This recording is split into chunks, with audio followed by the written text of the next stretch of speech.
Hello friends, இன்னைக்கு இந்த வீடியோவில் நீங்கள் இன்ஸ்டாகிராமில் போஸ்ட் அண்ட் ரீல்ஸ் எல்லாம் போட்டுக்கிட்டு இருக்கிறீங்க அப்படின்னா உங்களுடைய கண்டென்ட்டை வேற யாரும் யூஸ் பண்ணி எடுத்து ரீயூஸ் பண்ணக்கூடாதுன்னு நீங்கள் நினச்சிங்கன்னா அதை நம்ம டிசேபிள் பண்ண முடியும். அட் த சேம் டைம் நீங்கள் பப்ளிக்காக எல்லாத்துக்கும் அந்த ரீல்ஸை போடுறீங்க, உங்களுடைய ரீல்ஸை வேற யாரும் டவுன்லோட் பண்ணக்கூடாது அப்படின்னு நீங்கள் நினச்சினாலும் அதையும் நம்ம டிசேபிள் பண்ண முடியும். அது எப்படி பண்ணுறதுங்கிறதா இந்த வீடியோவில் நம்ம பார்க்க போகிறோம். வாங்க நம்ம வீடியோக்குள்ளே போகலாம். ஃபஸ்ட்டு இன்ஸ்டாகிராம் ஓப்பன் பண்ணிக்கங்க.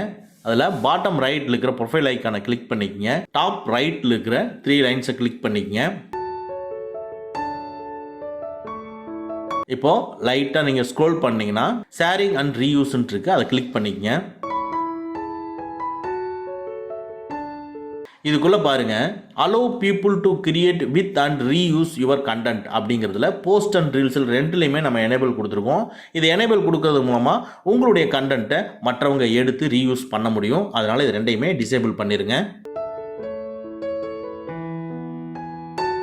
டிசேபிள் பண்ணிட்டு அப்படியே கீழே வந்தீங்கன்னா டவுன்லோட்ஸ்ன்னு இருக்கு. அந்த டவுன்லோடில் எனேபிள் இருக்கு. அதாவது நீங்கள் உங்களுடைய ரீல்ஸை பப்ளிக்காக போஸ்ட் பண்ணுவீங்க.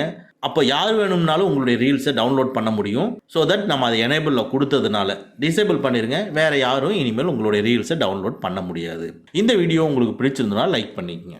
ஓகே ஃப்ரெண்ட்ஸ், அவ்வளோதான். இந்த வீடியோ உங்களுக்கு பிடிச்சிருந்தனா லைக் பண்ணுங்கள், உங்கள் நண்பர்களுக்கு மறக்காமல் ஷேர் பண்ணுங்கள். இந்த மாதிரி டெக்னிக்கலான விஷயங்களை நீங்கள் தெரிஞ்சுக்கணும்னா நம்ம சேனலை மறக்காமல் சப்ஸ்கிரைப் பண்ணிக்கங்க. கூடவே இருக்கிற பெல் ஐக்கானை ப்ரெஸ் பண்ணிக்க. நம்மளுடைய அடுத்த வீடியோ உங்களுக்கு உடனுக்குடன் தெரிய வரும்.